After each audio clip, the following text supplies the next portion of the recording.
الحمد لله نحمده ونستعينه ونؤمن به ونتوكل عليه ونعوذ بالله من شرور أنفسنا ومن سيئات أعمالنا من يهده الله فلا مضل له ومن يضلله فلا هادي له وأشهد أن لا إله إلا الله وحده لا شريك له وأشهد أن محمدا عبده ورسوله أرسله بالهدى ودين الحق ليظهره على الدين كله ولو كره المشركون اللهم صل على محمد وعلى آل محمد كما صليت على إبراهيم وعلى آل إبراهيم إنك حميد مجيد اللهم بارك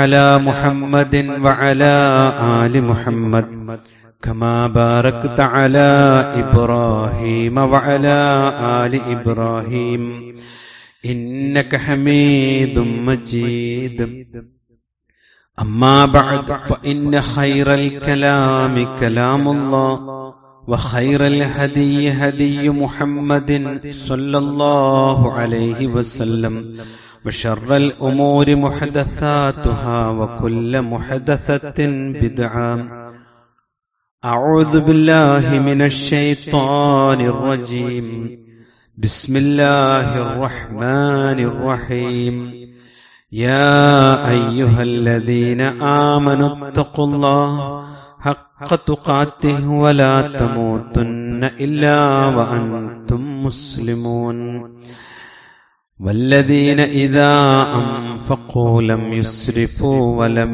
يقتروا وكان بين ذلك قواما സ്നേഹാദരണീയരായ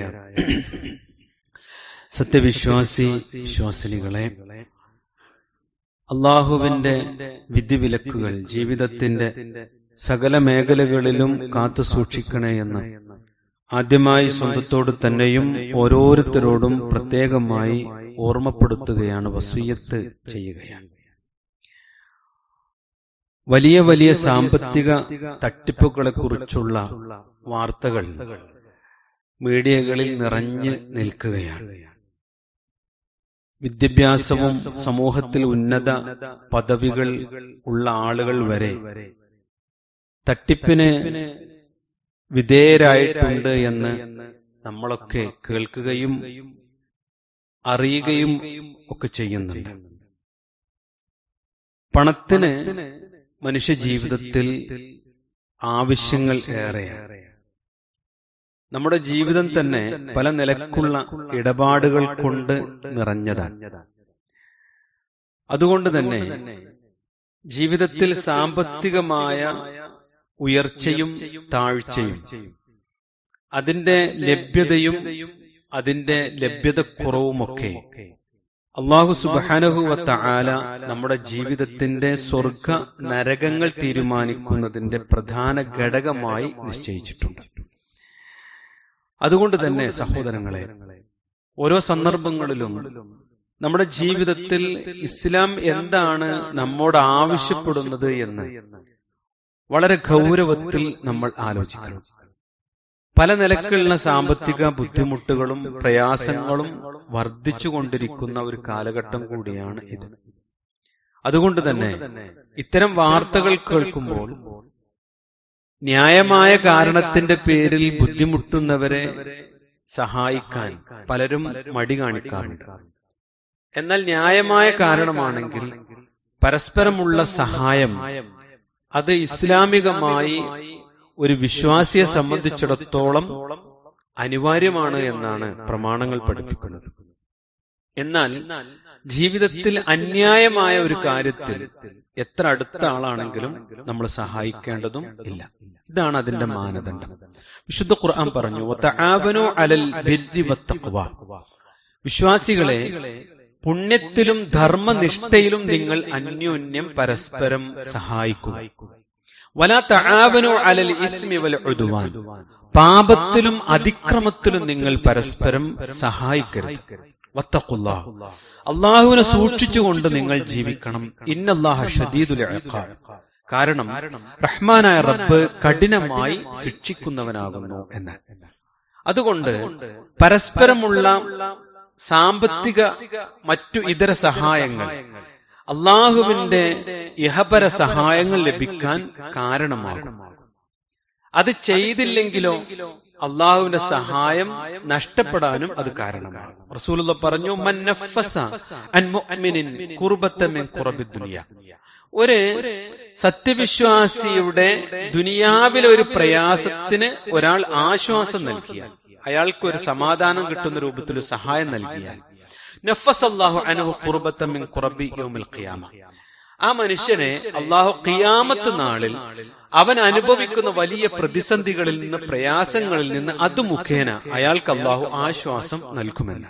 ഒരാളെ സഹായിച്ചാൽ, ഒരാൾക്കൊരു ആശ്വാസമായി നമ്മൾ മാറിയാൽ, നാളെ പരലോകത്ത് പ്രയാസപ്പെടുന്ന ആ നിമിഷത്തിൽ അത് മുഖേന റഹ്മാനായ റബ്ബ് നമുക്ക് ആശ്വാസം നൽകും. മറ്റൊരു ഹദീസ് ഇങ്ങനെയാണ്, വമൻ യസ്സറ അലാ മുഅസ്സിരിൻ, ഒരു പ്രയാസത്തിൽ നിന്ന് ഒരാൾക്ക് എളുപ്പമുണ്ടാക്കി കൊടുത്താൽ, യസ്സറല്ലാഹു അലൈഹി ഫിദ്ദുനിയ വൽ ആഖിറ, ആ എളുപ്പമുണ്ടാക്കി കൊടുത്ത മനുഷ്യനെ ഇഹത്തിലും പരത്തിലും അള്ളാഹു കാര്യങ്ങൾ എളുപ്പമാക്കി കൊടുക്കും എന്ന് ഹദീസിൽ നമുക്ക് കാണുവാൻ പറ്റും. മാത്രമല്ല, നമ്മൾ ഒരാളെ സഹായിച്ചു കൊണ്ടിരിക്കുന്ന നിമിഷം മുതൽ അള്ളാഹു സുബ്ഹാനഹു വ തആല അയാളെ സഹായിച്ചു കൊണ്ടിരിക്കുമെന്നാണ്. മമൻ വല്ലാഹു ഫി ഔനിൽ അബ്ദി മാ കാനൽ അബ്ദു ഫി ഔനി അഖി, തന്റെ ഒരു സഹോദരനെ ഒരു പ്രയാസത്തിൽ അതിൽ നിന്ന് രക്ഷപ്പെടാൻ സഹായിച്ചു കൊണ്ടിരിക്കുമ്പോൾ അതേ സന്ദർഭത്തിൽ സഹായിക്കുന്നവനെ റഹ്മാനായ റബ്ബ് അവന്റെ പ്രയാസങ്ങളിൽ നിന്ന് അവന് സഹായം നൽകിക്കൊണ്ടിരിക്കും എന്നാണ്. അത്രമാത്രം പുണ്യമേറിയ ഒരു കാര്യമാണ് മാനുഷികമായ കാരണങ്ങളാൽ പ്രയാസപ്പെടുന്ന ഒരു മനുഷ്യനെ സഹായിക്കുക എന്നുള്ളത്. മറ്റൊന്ന് നോക്കൂ സഹോദരങ്ങളെ, കടമാണല്ലോ പ്രധാനമായും സംഭവിക്കുക. കടം നൽകലും അയാൾക്ക് ഒരു പ്രയാസമുണ്ടാകുന്ന സമയത്ത് അയാൾക്കത് വീട്ടാൻ, നമ്മുടെ എഗ്രിമെന്റ് പ്രകാരം വീട്ടാൻ കഴിയാത്തൊരു സാഹചര്യം വന്നു എങ്കിൽ അയാൾക്ക് സമയം നീട്ടിക്കൊടുക്കലും വലിയ പുണ്യമുള്ള കാര്യമാണ്. ഒരു സംഭവം ഇങ്ങനെയാണ്. അബൂ ഖത്താദ റളിയല്ലാഹു അൻഹു അദ്ദേഹത്തിന് ഒരാളെ സഹായിച്ചു, ഒരു സഹോദരനെ സഹായിച്ചു. അങ്ങനെ അയാളെ തേടി ചെല്ലുമ്പോഴൊക്കെ ഈ മനുഷ്യൻ എന്ത് ചെയ്യും? അബൂ ഖത്താദ റളിയല്ലാഹു അൻഹുവിന്റെ മുമ്പിൽ വരാതെ ഒളിവിൽ കഴിയും, ഒളിച്ചിരിക്കും. അങ്ങനെ പലതവണ കഴിഞ്ഞു. ഒരു ദിവസം ഇവർ തമ്മിൽ നേരിൽ കണ്ടുമുട്ടിയപ്പോൾ ആ സഹോദരൻ പറഞ്ഞു, ഞാൻ വല്ലാതെ ഞെരുങ്ങുന്ന ഒരു അവസ്ഥയിലാണ്, അതുകൊണ്ട് നിങ്ങളെ മുഖാമുഖം കാണാനുള്ള പ്രയാസം കൊണ്ടാണ്, എനിക്ക് തന്നു തീർക്കാൻ കഴിയാത്തത് കൊണ്ടാണ് ഞാൻ നിങ്ങളുടെ മുമ്പിൽ വരാത്തത് എന്ന് പറഞ്ഞു. ഉടനെ അബൂ ഖത്താദ റളിയല്ലാഹു അൻഹു ചോദിച്ചു, അല്ലാഹുവാണ് സത്യം, താങ്കൾ പറഞ്ഞത് സത്യമാണ്, ഇത് ഹക്കാണോ എന്ന് ചോദിച്ചു. ആ മനുഷ്യൻ പറഞ്ഞു, അല്ലാഹുവാണ് സത്യം, എനിക്ക് വീട്ടാൻ കഴിയാഞ്ഞിട്ടാണ് എന്ന് പറഞ്ഞു. ഉടനെ അബൂ ഖത്താദ റളിയല്ലാഹു അൻഹു പറയണേ, ഫഇന്നി സമിഅതു റസൂലല്ലാഹി സ്വല്ലല്ലാഹു അലൈഹി വസല്ലം യഖൂൽ, ഒരിക്കൽ റസൂലുള്ളാഹി സ്വല്ലല്ലാഹു അലൈഹി വസല്ലം ഇങ്ങനെ പറയുന്നത് ഞാൻ കേട്ടിട്ടുണ്ട്, മൻ സർറഹു അൻ യുൻജിഹു അല്ലാഹു മിൻ ഖുർബി യൗമിൽ ഖിയാമ, ആരെങ്കിലും അന്ത്യനാളിലെ ദുഃഖത്തിൽ നിന്ന് രക്ഷപ്പെടണം എന്ന് ആരെങ്കിലും ആഗ്രഹിക്കുന്നുവെങ്കിൽ, അതൊരു സന്തോഷമായി കരുതുന്നുവെങ്കിൽ, ഫൽയുനഫിസ് അൻ മുഅസ്സിരിൻ അൻ യളഅ അൻഹു, ആർക്കെങ്കിലും അങ്ങനെ ഒരു ആഗ്രഹം ഉണ്ടെങ്കിൽ അവൻ ഞെരുക്കക്കാരനെ ആശ്വാസം നൽകുകയോ അവന് വിട്ടുകൊടുക്കുകയോ ചെയ്തു കൊള്ളട്ടെ.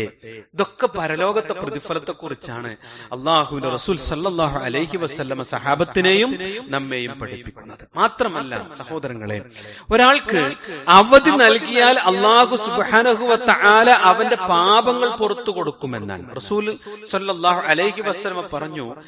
നിങ്ങളുടെ നിങ്ങളുടെ മുമ്പുള്ള ഒരാളുടെ റൂഹ് പിടിക്കാൻ വേണ്ടി മലക്കുകൾ വന്നു. ആ സമയത്ത് അയാള് അതിന്റെ പ്രയാസങ്ങൾ അനുഭവിക്കാം.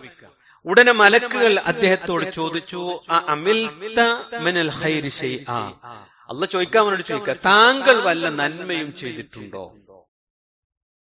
ഉടനെ അദ്ദേഹം പറഞ്ഞു, കുൻതു ആമുറു ഫിത്യാനി അൻ യൻദുറു വയതജാവസു മിനൽ മുയ്സിർ ഖാല. ആ സമയത്ത് അദ്ദേഹം പറയാണ്, ഞെരുക്കക്കാരായ കടക്കാർക്ക് അവധി കൊടുക്കാനും പണക്കാരായ കടക്കാരോട് വിട്ടുവീഴ്ച കാണിക്കാനും ഞാൻ എന്റെ കാര്യസ്ഥന്മാരോട് കൽപ്പിക്കാറുണ്ടായിരുന്നു. ഉടനെ റസൂലുള്ളാഹി പറയാണ്, ആ സമയത്ത് കൽപ്പനയുണ്ടായി, ഫതജാവസു അൻഹു, അതിനാൽ അല്ലാഹു അയാളുടെ പാപങ്ങൾ വിട്ടുകൊടുത്തു എന്നാണ്. അത്രമാത്രം മഹത്വമേറിയ ഒരു കാര്യമാണ് ജീവിതത്തിൽ ഒരു പ്രയാസം അനുഭവിച്ച ഒരാളെ സഹായിക്കുക എന്നുള്ളത്. വിശ്വാസികളെ, അതുകൊണ്ട് നാട്ടിൽ പലവിധ തട്ടിപ്പുകളെ കുറിച്ചും സാമ്പത്തിക ഇടപാടുകളിലുള്ള സൂക്ഷ്മതക്കുറവിനെ കുറിച്ചൊക്കെ കേൾക്കുമ്പോൾ വളരെ ഹക്കായ ഒരു ആവശ്യമുള്ള ഒരാളെ ദീനിന്റെ പേരിൽ സഹായിക്കുക എന്നുള്ളത് ഒരു വിശ്വാസിയെ സംബന്ധിച്ചിടത്തോളം നാളെ അവന്റെ പരലോകത്ത് അള്ളാഹു എളുപ്പമാക്കി തരാൻ മാത്രം പ്രതിഫലമുള്ള കാര്യമാണ്. അള്ളാഹു നമ്മെ അനുഗ്രഹിക്കുമാറാവട്ടെ.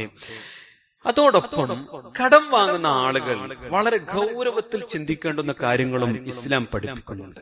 ഒന്നെന്താ വെച്ചാൽ, ഒരാളുടെ അത്യാവശ്യത്തിന് മാത്രമാണ്, വളരെ അത്യാവശ്യമുണ്ടെങ്കിൽ മാത്രമാണ് ഒരാളിൽ നിന്ന് കടം വാങ്ങേണ്ടത്. കടം വാങ്ങുന്നത് 1 രൂപയാണെങ്കിൽ പോലും അത് എഴുതി വെക്കാനുള്ള കൃത്യമായ ചിന്തയും അതിനുള്ള നടപടികളും ഉണ്ടാവണം. മാത്രമല്ല, അതിന് 2 സാക്ഷികൾ ഉണ്ടാവണം. വളരെ വിശ്വസ്തരായിരിക്കും നമ്മൾ, പക്ഷേ മരണം എപ്പോഴാണ് എന്നറിയില്ല. അതുകൊണ്ട് എത്ര ചെറിയ സംഖ്യയാണെങ്കിലും അത് ഭാര്യയോടും മക്കളോടും അല്ലെങ്കിൽ നമ്മുടെ അടുത്ത സുഹൃത്തുക്കളോടും, എടാ ഞാൻ ഇന്ന ആളെടുത്ത് നിന്ന ഡേറ്റിന് കാശ് വാങ്ങിയിട്ടുണ്ട്, അത് ഇത്ര മാസം കഴിഞ്ഞിട്ട് കൊടുക്കാം എന്ന് പറഞ്ഞു അത് എഴുതി വെക്കണം എന്ന് ഇസ്ലാമിന്റെ കാഴ്ചപ്പാടാണ്. പരസ്പരം വിശ്വാസമുള്ള ആളുകളല്ലേ സഹോദരങ്ങളെ കടം കൊടുക്കുള്ളൂ, അല്ലേ? എന്നിട്ടും അല്ലാഹു പറയാ, നിങ്ങൾ എഴുതി വെക്കണം, നിങ്ങൾ എഴുതി വെക്കണം, സാക്ഷി വേണം. കാരണം അത് അത്രമാത്രം ഗൗരവമുള്ള ഒരു വിഷയമാണ് എന്നർത്ഥം. പിന്നെ കടം വാങ്ങുന്ന ആളുകൾ അത് തിരിച്ചു കൊടുക്കാൻ നിർബന്ധിതരാണെന്ന് മാത്രമല്ല, തിരിച്ചു കൊടുക്കാൻ പറ്റുമെങ്കിൽ മാത്രമേ കടം വാങ്ങാവൂ. തിരിച്ചു കൊടുക്കുമെന്ന നിയ്യത്തുണ്ടാകുമ്പോ മാത്രമേ കടം വാങ്ങാവൂ. അല്ലെങ്കിൽ എന്താ സംഭവിക്കാന്നറിയോ? നമ്മൾ അള്ളാഹുവിന്റെ കാവൽ അങ്ങോട്ട് നഷ്ടപ്പെട്ടു. അത് കൊടുക്കാൻ തീരുമാനിക്കാതെ കടം വാങ്ങിയിട്ടില്ലെങ്കിൽ, അല്ലെങ്കിൽ അത് ഓനങ്ങനെ ലാഗ് ചെയ്ത് പോകാൻ തീരുമാനിച്ചിട്ട് കടം വാങ്ങിയെങ്കിൽ അതോടുകൂടി അവന്റെ ജീവിതത്തിൽ റഹ്മാനായ റബ്ബിന്റെ കാവൽ, അവന്റെ സംരക്ഷണം നഷ്ടപ്പെടും. പിന്നെ എത്ര നിസ്കരിച്ചിട്ടും ഓൻ എത്ര പള്ളിക്ക് തലകുത്തി മറിഞ്ഞിട്ടും അവനെ അള്ളാഹു സഹായിക്കൂല. ഞാൻ കുടുങ്ങിയിട്ടല്ലേ, ഒന്നും അള്ളാഹ്ക്ക് വേണ്ട, മറിച്ച് ഞാൻ വാങ്ങാൻ പ്രശ്നം കുടുങ്ങിയിട്ട് അത് ഞാൻ കൊടുക്കും, ഇന്ന ഡേറ്റിന് കൊടുക്കും, ഇന്നൊക്കെ സാക്ഷികളുണ്ട് റഹ്മാനെ, ഇന്നൊരു പുസ്തകത്തിൽ അതുണ്ട് എന്ന് പറയാൻ പറ്റുന്ന എത്ര കടക്കാരുണ്ട് സഹോദരങ്ങളെ. അള്ളാഹുവിന്റെ റസൂല് പറയുന്നത് നോക്കൂ നിങ്ങൾ, സർവ്വം നശിക്കുന്ന ഒരാളെ പറ്റിക്കാൻ വേണ്ടി ഒരാൾ മൻ അഖദ അംവാലന്നാസി യുരീദു അൻ അദാഅഹ അദ്ദല്ലാഹു അൻഹു, വീട്ടണമെന്ന് വിചാരിച്ച് ഒരാളിൽ നിന്ന് കടം വാങ്ങിയാൽ അല്ലാഹു അവന് വീട്ടി കൊടുക്കുന്ന, അദ്ദല്ലാഹു അൻഹു, അള്ളാഹു അവനത് വീട്ടി കൊടുക്കുന്ന. മറിച്ചാണെങ്കിലോ വമൻ അഖദ യുരീദു ഇത്ലാഫുഹാ അത്ലഫ അല്ലാഹ്, കൊടുക്കാനൊരു മനസ്സിന് താല്പര്യ പരിപാടി ഇല്ല എങ്കിൽ അവന് അള്ളാഹു നശിപ്പിക്കും, അവന് ഒരു പ്രൊട്ടക്ഷനും അള്ളാഹു സുബ്ഹാനഹു വ തആല കൊടുക്കുകയില്ല എന്ന് റസൂലുള്ളാഹി സ്വല്ലല്ലാഹു അലൈഹി വസല്ലം പഠിപ്പിച്ചിട്ടുണ്ട്. പക്ഷേ മനുഷ്യന്മാർക്കൊരു സ്വഭാവമുണ്ട്. ചില കുടുംബ ബന്ധത്തിന്റെ പേരിൽ, ചില സ്ഥാപനങ്ങളുടെ പേരിൽ, ചിലപ്പോ വ്യക്തിബന്ധത്തിന്റെ പേരിൽ, ചിലപ്പോ അയാൾ ഇരിക്കുന്ന സ്ഥാനത്തിന്റെ പേരിലൊക്കെ ചിലപ്പോ ആളുകൾ വിശ്വസിച്ച് കടം കൊടുക്കും.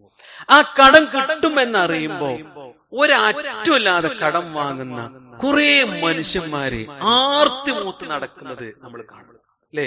അയാളുടെ കടം വീട്ടാൻ എല്ലാരും പാടെ വിചാരിച്ചാലും നടക്കൂല. കാരണം അത്ര വലിയ സാമ്പത്തിക തട്ടിപ്പ് അല്ലെങ്കിൽ സാമ്പത്തികമായ ക്രമക്കേടുകൾ ജീവിതത്തിൽ നടത്തുന്ന ആളുകൾ ഉണ്ടാവും. സഹോദരങ്ങളെ, അവര് രക്ഷപ്പെടുത്തണം തന്നെയാണ് ഇസ്ലാം പറയുന്നത്. അവര് രക്ഷപ്പെടുത്തി ഈ സമൂഹത്തിൽ മരിച്ചു പോണതിന്റെ മുമ്പ് അവർക്ക് സ്വർഗം വാങ്ങാനുള്ള ഏർപ്പാട് നമ്മൾ ചെയ്യണം. അള്ളാഹു അനുഗ്രഹിക്കുമാറാട്ടെ. അത്ര നല്ല മനസ്സ് നമുക്ക് വേണം. പക്ഷേ അവരെ സഹായിക്കുമ്പോൾ നമ്മൾ ചെയ്യേണ്ടുന്ന ഒരു കാര്യം തരും, അയാളുമായി ബന്ധപ്പെട്ട പലിശയും ലോണും ബാങ്കും ഒക്കെ പരിശോധിക്കണം. അത് മുഴുവൻ ഇല്ലായ്മ ചെയ്തുകൊണ്ട് തന്നെയാണ് അയാളെ സഹായിക്കേണ്ടത്. അല്ലാത്ത പ്രശ്നം തരാം, അയാൾ അടുത്ത ലോൺ എടുക്കും, അല്ലെങ്കിൽ അയാളെ നമ്മൾ സാമ്പത്തികമായി സഹായിക്കുമ്പോ അയാളുടെ മനസ്സിൽ ഇന്ന ആരെങ്കിലുമൊക്കെ സഹായിച്ച് ഞാൻ രക്ഷപ്പെട്ടു പോകുന്ന അങ്ങനെ വിചാരിക്കും. അങ്ങനെ ചാൻസ് ഉണ്ടാക്കി കൊടുക്കരുത്. അയാൾ ഇസ്ലാമികമായി ക്രയവിക്രയങ്ങളിൽ മാന്യത പുലർത്തുന്ന ആ സമയത്ത് എത്ര വലിയ കടാണെങ്കിലും വീട്ടിൽ കൊടുത്താൽ നാളെ പരലോകത്ത് നമുക്ക് വലിയ അനുഗ്രഹങ്ങൾ അല്ലാഹു സുബ്ഹാനഹു വ തആല നൽകും എന്നതാണ് വിശുദ്ധ ഖുർആനും പ്രവാചകന്റെ അധ്യാപനങ്ങളും പഠിപ്പിക്കുന്നത്. മാത്രമല്ല ഒരു സാമ്പത്തിക സഹായം മാത്രമല്ല സഹോദരങ്ങളെ, നമുക്കൊരു കാര്യത്തിൽ ഒരു വിവരമുണ്ടെന്ന് വിചാരിക്കും. ഞാനൊരു എഞ്ചിനീയറാണ്, ഞാനൊരു ഡോക്ടറാണ്, ഞാനൊരു അധ്യാപകനാണ്, അല്ല ഏതെങ്കിലും ഒരു തൊഴിൽ മേഖലയിൽ നമുക്കൊരു പ്രാവീണ്യം ഉണ്ടെങ്കിൽ അയാൾ ആ പ്രാവീണ്യമുള്ള വിഷയം ഒരാൾ ചോദിച്ചു വന്നാൽ അല്ലെങ്കിൽ അതൊരാൾക്ക് ഷെയർ ചെയ്യാൻ അവസരം കിട്ടിയാൽ അത് കൊടുക്കലും ഈ സഹായ പരിധിയിൽ പെടും. നമുക്കൊരു കാര്യം, നമ്മളൊരു സ്ഥലത്ത് ഇങ്ങനെ ചെന്നു, ആ ബിൽഡിങ്ങിന്റെ നിർമ്മാണം ശരിയായിട്ടില്ല, നമുക്കത് മനസ്സിലായി എന്ന് വിചാരിക്കാം. അത് ഉണ്ടാക്കിയത് ചിലപ്പോ അത്ര വിവരമില്ലാത്ത ഒരാളായിരിക്കും. അതൊന്ന് പറഞ്ഞു കൊടുത്താൽ ആ സമ്പത്ത് മുടക്കിയ ആളെ സഹായിച്ചാൽ അത് വലിയ ഹൈറാണ്. ഒരു മാഷാണ്, ഒരു അധ്യാപകനാണ്, അയാൾക്ക് തന്റെ സുഹൃത്തിന്റെ മകന്റെ പോക്കിനെ കുറിച്ച്, അവന്റെ ജീവിത നിലവാരത്തെ കുറിച്ച്, അവന്റെ പഠന മികവിനെ കുറിച്ചും അവന്റെ എയിമിനെ കുറിച്ചും അറിയാം.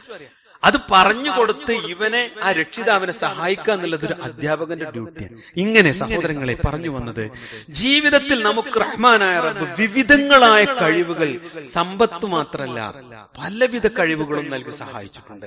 അത് നൽകുക എന്നുള്ളതും ഈ ഒരു സഹായത്തിൽ പെടും.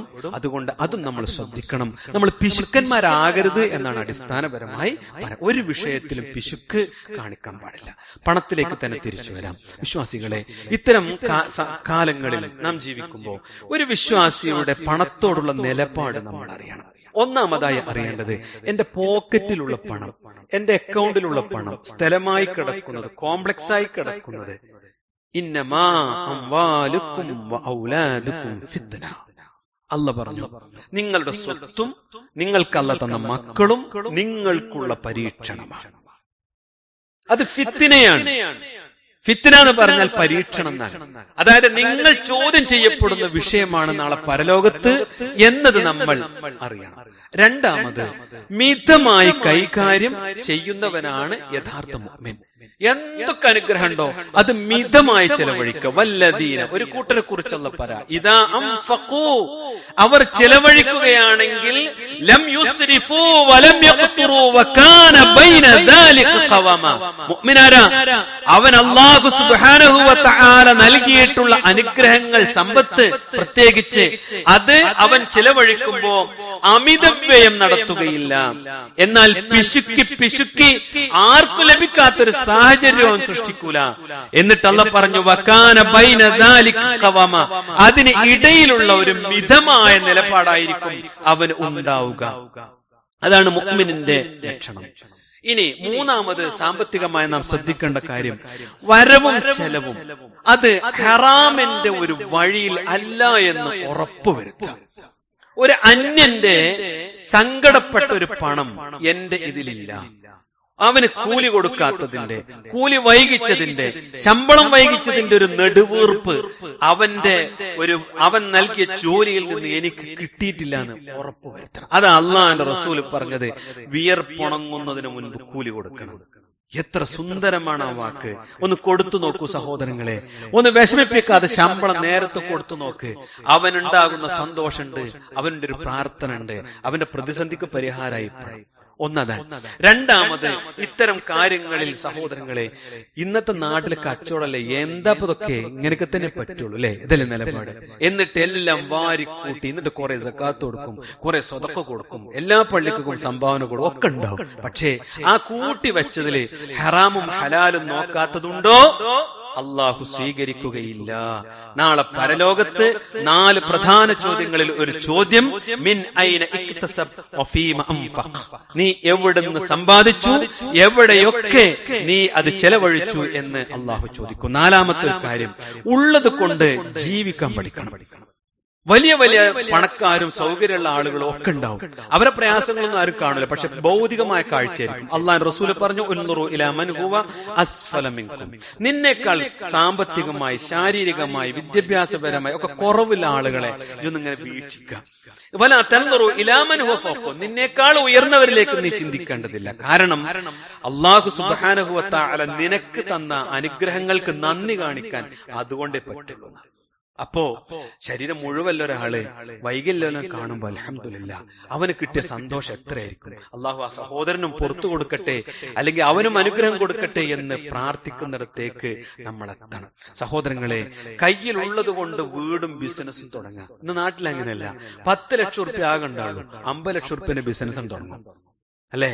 എന്നിട്ട് ഏറ്റിയൽ പൊന്താത്ത കടണ്ടാക്കി ഈ സ്വത്തിനുള്ള ആർത്തി മൂത്ത് സ്വയം നശിപ്പിക്കും. ഒരു പച്ചക്കറി പീടി തുടങ്ങാനല്ലോനാണ് ജ്വല്ലറി തുടങ്ങാൻ നടക്കണേ എന്ന് പലപ്പോഴും പറയാറുണ്ട്. അതാണ് മനുഷ്യന് സ്വത്തിനോടുള്ള ആർത്തി. അത് മാറ്റിയേ പറ്റൂ. മറ്റൊന്നെന്താ അറിയോ? കടത്തിന്റെ ഗൗരവം നമ്മൾ അറിയണം. വല്ലാത്ത ഗൗരവമുള്ള വിഷയമാണ്. കടക്കാരനെ കുറിച്ച് നമ്മൾ അറിയണം. നോക്കൂ നിങ്ങൾ, മുഹമ്മദ് ബിൻ ജഹ്ഷ് റളിയല്ലാഹു അൻഹുവിൽ നിന്ന് റിപ്പോർട്ട് ചെയ്തൊരു സംഭവം. നബി സല്ലല്ലാഹു അലൈഹി വസല്ലമയുടെ കൂടെ അങ്ങനെ ഇരിക്കാം.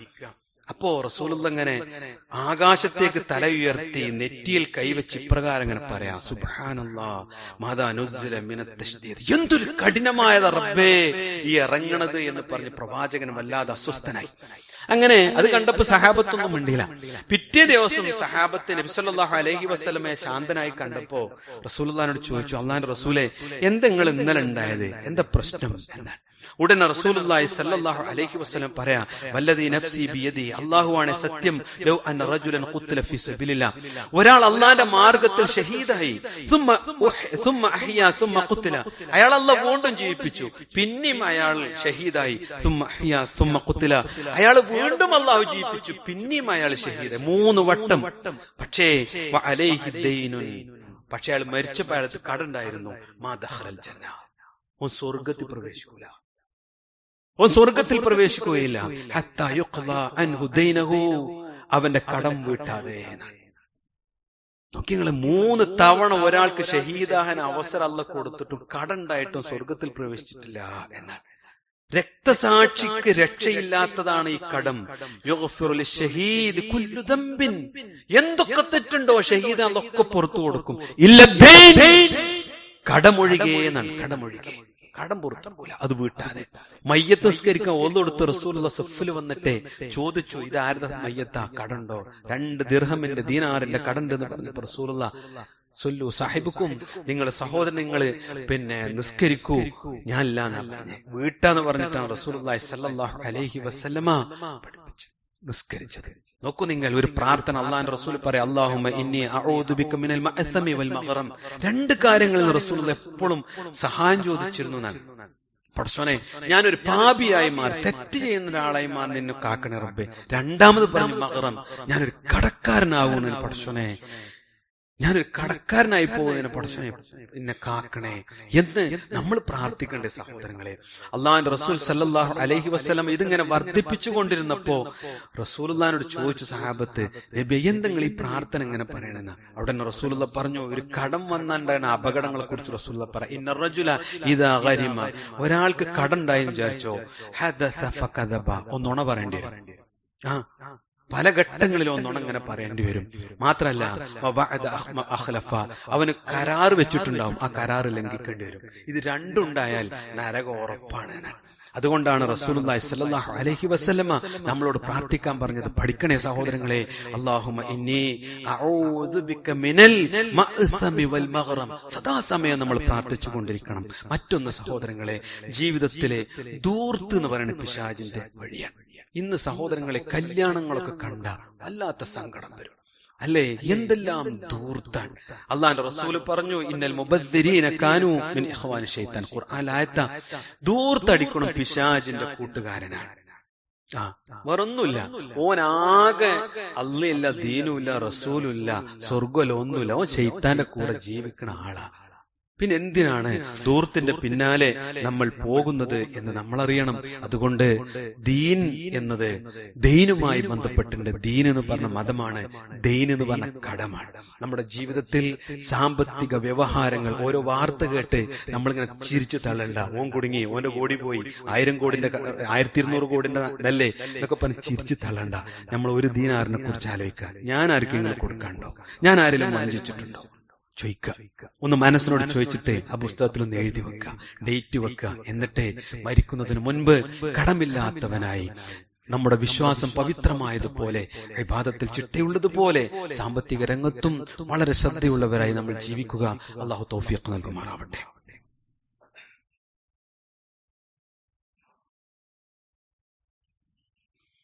ഇന്നൽ ഹംദുലില്ലാഹ് വസ്സലാത്തു വസ്സലാമു അലാ റസൂലില്ലാഹ് വഅലാ ആലിഹി വസഹ്ബിഹി അജ്മഈൻ. അമ്മാ ബഅദ്. ബഹുമാനരായ സത്യവിശ്വാസികളെ, റഹ്മാനായ റബ്ബിന്റെ വിധിവിലക്കുകൾ സൂക്ഷിക്കണേ എന്ന് ഒരിക്കൽ കൂടി ഓർമ്മപ്പെടുത്താം. സാമ്പത്തികമായ അച്ചടക്കം ഇല്ലെങ്കിൽ ജീവിതത്തിലേക്ക് വരുന്ന ചില ദുസ്വഭാവങ്ങളാണ്. ഒന്ന് ധൂർത്ത്, മറ്റൊന്ന് പൊങ്ങച്ചം, മറ്റൊന്ന് ദുനിയാവിനോടുള്ള ആർത്തി. ഇത് മൂന്നും ഒരു മനുഷ്യനിൽ സമ്മേളിക്കുന്ന സാമ്പത്തിക അച്ചടക്കം ഉണ്ടായില്ലെങ്കിൽ, മാത്രല്ല മരണചിന്തയിൽ നിന്ന് അത് നമ്മെ തടയും. ഇതുകൊണ്ട് സമൂഹത്തിലുണ്ടാകുന്ന, നമ്മളിൽ ഉണ്ടാകുന്ന ഈ ദുസ്വഭാവം കൊണ്ട് സമൂഹത്തിൽ ഉണ്ടാകുന്ന ചില മാറ്റങ്ങളുണ്ട്. അള്ളാന്റെ റസൂൽ പറഞ്ഞു, ഈ സാമ്പത്തിക അച്ചടക്കമില്ലാത്ത മുസ്ലിം ഉമ്മത്തിലെ ശത്രുക്കൾക്ക് അള്ളാഹു മേൽക്കോയ്മ നൽകും. ഇന്ന് നമ്മൾ അനുഭവിക്കുന്ന പ്രതിസന്ധികൾക്കൊക്കെ ഒരു പരിധിവരെ നമ്മൾ തന്നെ കാരണക്കാരെന്ന് വായിക്കാൻ വേണ്ടിയാണ് ഞാൻ പറഞ്ഞത്. അള്ളാഹ് പറഞ്ഞതാ, ശത്രുക്കൾക്ക് മേൽക്കോയ്മ. പള്ളികൾ അങ്ങനെ പൊളിഞ്ഞു പോണു, ലോകത്ത് മുസ്ലിമീങ്ങൾ അങ്ങനെ ചുട്ടരിക്കപ്പെടുന്നു. കുറെയൊക്കെ കാരണം ലഹറുൽ ഫസാദ് ബിമാ ഖസബത് ഐദിന്നാസ്, മനുഷ്യന്മാരുടെ കരങ്ങൾ പ്രവർത്തിച്ച് ദുരന്തേ ദുനിയാവിൽ ഉണ്ടായിട്ടുള്ളൂ എന്ന് അള്ളാഹ് പറഞ്ഞിട്ടുണ്ട്. സഹോദരങ്ങളെ, അള്ളാഹുവിന്റെ റസൂൽ ഹദീസ് കേൾക്കൂ നിങ്ങൾ. സമൂഹത്തിലെ ഭക്ഷണപാത്രത്തിലേക്ക് നമ്മുടെ കൈ ഇങ്ങനെ നീളുന്നത് പോലെ ശത്രുക്കൾ നമുക്ക് നേരെ തിരിയുന്ന. ഉടനെ സഹാബത്ത് ചോദിച്ചു, വമിൻ ഖില്ലത്തി നഹ്നു യൗമഇദിൻ, അന്ന് മുസ്ലിമീങ്ങളൊക്കെ ഇങ്ങനെ വെപ്രാളപ്പെട്ടു പോകുന്ന കാലത്ത് നമ്മൾ കുറച്ച് മുസ്ലിങ്ങളെ ഉണ്ടാവുള്ളൂ എന്നാ അല്ലാഹുവിന്റെ റസൂൽ ചോദിക്കണം. റസൂലിനോട് ചോദിക്കണേ. ഉടനെ റസൂൽ പറഞ്ഞു, ബൽ അൻതും യൗമഇദിൻ കസീറൂൻ, അന്ന് നിങ്ങൾ ധാരാളമായിരിക്കുന്ന മുസ്ലിങ്ങൾ ലോകത്തെ ഇഷ്ടം പോലെ ഉണ്ടാകും. വലാകിന്നഹും ഉസാഉൻ കഉസാഇസ് സീൽ, ഈ കുളത്തിലെ ചണ്ടികളെ പോലെ ഇങ്ങനെ പാറി നിൽക്കുന്ന കുറെ ആളുകളായിരിക്കും. അങ്ങോട്ട് നീക്കി അങ്ങോട്ട് നീങ്ങും, ഇങ്ങോട്ട് നീങ്ങി അങ്ങോട്ട് നീങ്ങും. ഒരു നിലപാടില്ലാത്ത, ദീനില്ലാത്ത കുറെ മുസ്ലിമീങ്ങൾ ഉണ്ടാവുന്ന. എന്നിട്ട് അള്ള പറഞ്ഞു, റസൂലുള്ള പറയാ, അള്ള പറഞ്ഞതായിട്ട്, വലയൻസിഅന്നല്ലാഹു ഫി സുദൂരി അദുവിക്കും അൽ മഹാബത മിൻകും, അള്ള എന്ത് ചെയ്യുന്നറിയോ, നിങ്ങളെക്കുറിച്ച് യഥാർത്ഥ മുസ്ലിമിന് ശത്രുക്കളുടെ മനസ്സിൽ പേടിയുണ്ടാവും. ആ പേടിയെ അള്ളാഹു നിങ്ങളുടെ ശത്രുക്കളുടെ മനസ്സുകളിൽ നിന്ന് എടുത്തു കളയും. അതോടുകൂടി നിങ്ങൾക്ക് നേരെ അധീശത്വം നേടാൻ അവർക്ക് കഴിയും എന്നാണ്. എന്നിട്ട് അള്ളാഹുവിന്റെ റസൂൽ പറഞ്ഞു, നിങ്ങളുടെ മനസ്സുകളിൽ നിന്ന് അല്ലാഹു സുബ്ഹാനഹു വ തആല ഈ നന്മ എടുത്തു കളഞ്ഞതിന് ശേഷം വഹ്നിനെ നിക്ഷേപിക്കും എന്നാണ്. അപ്പൊ സഹാബത്ത് ചോദിച്ചു, യാ റസൂലല്ലാഹ് മൽ വഹൻ, എന്താണ് വഹൻ? ഉടനെ റസൂലുള്ളാഹി പറഞ്ഞു, ഹുബ്ബുദ് ദുനിയാ വ കറാഹിയത്തുൽ മൗത്ത്, ദുനിയാവിനോടുള്ള ഇഷ്ടവും മരണത്തോടുള്ള വെറുപ്പും അത് നിങ്ങളുടെ മനസ്സിൽ അങ്ങോട്ട് നിറക്കും. ശൈത്താന്റെ വിളനിലമായി നിങ്ങളുടെ മനസ്സ് മാറും. അല്ലേ, ദുനിയാവല്ലേ വല്ലാത്ത ഇഷ്ടം. ഞാനും മരണത്തെക്കുറിച്ച് ചിന്തിക്കുന്നുണ്ടോ? ഇല്ല. ഇവിടെ സമൂഹത്തിന്റെ പ്രതിസന്ധിക്കും നമ്മളാണ് കാരണം. നാളെ പരലോകത്തെ വിചാരണ കഠിനമാകാനും നമ്മൾ തന്നെയാണ് കാരണം. അതുകൊണ്ട് നമ്മൾ ക്വാളിറ്റി ഉള്ളവരാകാം. ദീനിൽ നിഷ്ഠയുള്ള നല്ല ക്വാളിറ്റിയുള്ള മനുഷ്യന്മാരായാൽ സഹോദരങ്ങളെ, സ്വയം രക്ഷപ്പെടും, കുടുംബം രക്ഷപ്പെടും, മക്കൾ രക്ഷപ്പെടും, നാട് രക്ഷപ്പെടും. എന്ത് സുന്ദരമായിരിക്കും ഈ ദുനിയാവ്. അങ്ങനെ നമ്മളെ കൊണ്ട് ഇഹത്തിലും പരത്തിലും ഖൈറുണ്ടാകുന്ന ഒരു സാഹചര്യത്തെക്കുറിച്ച് നമ്മൾ ചിന്തിക്കണം. എല്ലാ വാർത്തകളും നമ്മെ ചിന്തിപ്പിക്കുന്നതാണ്. അതുകൊണ്ട് സാമ്പത്തികമായ ഇടപാടിൽ സൂക്ഷ്മത എന്നുള്ളത് വിശ്വാസത്തിൽ പവിത്രതയുള്ളതുപോലെ, നമസ്കാരത്തിൽ ചിട്ടയുള്ളതുപോലെ, റമളാനിൽ നോമ്പനുഷ്ഠിക്കുന്നത് പോലെ, ഹജ്ജിന് വേണ്ടി യാത്ര ഇറങ്ങുന്നത് പോലെ ജീവിതത്തിൽ സാമ്പത്തികമായ അച്ചടക്കവും സക്കാത്ത് നൽകലും സ്വതക്ക കൊടുക്കലും ഹറാമിൽ നിന്ന് മുക്തമായത് സമ്പാദിക്കലും മിതമായി ചെലവഴിക്കലും ഹലാലിൽ മാത്രം ജീവിക്കലും നമ്മുടെ സ്വർഗം നിശ്ചയിക്കുന്ന വിഷയമാണെന്ന് നമുക്കറിയാം. ആ തിരിച്ചറിവിനെ മറച്ചുവെക്കുന്ന പിശാചിന്റെ കെണിയിൽ നിന്ന് സുരക്ഷിതമാകാൻ നമ്മൾ ആഗ്രഹിക്കുക, പ്രാർത്ഥിക്കുക, കഠിനാധ്വാനം ചെയ്യുക. അള്ളാഹു അനുഗ്രഹിക്കുമാറാവട്ടെ. നമ്മുടെ ജീവിതത്തിലെ സകലമാന തെറ്റുകുറ്റങ്ങളും അള്ളാഹു നമുക്ക് വിട്ടുപുറത്ത് മാപ്പാക്കി നൽകുമാറാവട്ടെ. കടക്കാരനാകാതെ മരിച്ചു പോകാനുള്ള തൗഫീഖ് അള്ളാഹു പ്രദാനം ചെയ്യുമാറാവട്ടെ. നമ്മളാൽ ആരും പ്രയാസപ്പെടുന്ന ഒരു സാഹചര്യമില്ലാതെ ഈ ദുനിയാവിനോട് വിട പറയാനുള്ള തൗഫീഖ് റഹ്മാനായ റബ്ബ് നമുക്ക് നൽകി അനുഗ്രഹിക്കുമാറാവട്ടെ. സകല പാപങ്ങളും പൊറുക്കപ്പെട്ടവരായി മലക്കുകളുടെ സാന്നിധ്യത്തിൽ സന്തോഷത്തോടുകൂടി മരിക്കാൻ, കലിമ ചൊല്ലി മരിക്കാൻ അള്ളാഹു തൗഫീഖ് നൽകുമാറാവട്ടെ. കഠിനമായ രോഗങ്ങൾ കൊണ്ട് പ്രയാസപ്പെടുന്ന സഹോദരങ്ങൾക്ക് റഹ്മാനായ റബ്ബ് ശിഫ നൽകുമാറാവട്ടെ. മരണപ്പെട്ടു പോയ നമ്മുടെ മാതാപിതാക്കൾ, ഭാര്യമാർ, സന്താനങ്ങൾ, ഭർത്താക്കന്മാർ, മക്കൾ എല്ലാവർക്കും അള്ളാഹു മഗ്ഫിറത്തും മർഹമത്തും ജന്നത്തും നൽകി അനുഗ്രഹിക്കുമാറാവട്ടെ. അവസാനം കലിമ ചൊല്ലി മരണപ്പെട്ട് ജന്നാത്തുൽ ഫിർദൗസിൽ മക്കളോടൊപ്പം കുടുംബസമേതം ചേർന്നിരിക്കാൻ അള്ളാഹു തൗഫീഖ് നൽകുമാറാവട്ടെ. അല്ലാഹുമ്മ ഗഫിർ ലിൽ മുഅ്മിനീന വൽ മുഅ്മിനാത്ത് വൽ മുസ്ലിമീന വൽ മുസ്ലിമാത്ത് വൽ അഹ്യാഇ മിൻഹും വൽ അംവാത് ഇന്നക മുജീബു ദഅവാതി യാ ഖാദിയൽ ഹജാത്ത്. അല്ലാഹുമ്മ അജ്ർനാ മിനൻ നാർ, അല്ലാഹുമ്മ അജ്ർനാ മിനൻ നാർ, അല്ലാഹുമ്മ അജ്ർനാ മിനൻ നാർ. റബ്ബനാ ആതിനാ ഫിദ് ദുനിയ ഹസന വഫിൽ ആഖിറതി ഹസനത വഖിനാ അദാബൻ നാർ. ആമീൻ ആമീൻ ബിറഹ്മതിക യാ അർഹമർ റഹീമീൻ. വൽഹംദുലില്ലാഹി റബ്ബിൽ ആലമീൻ.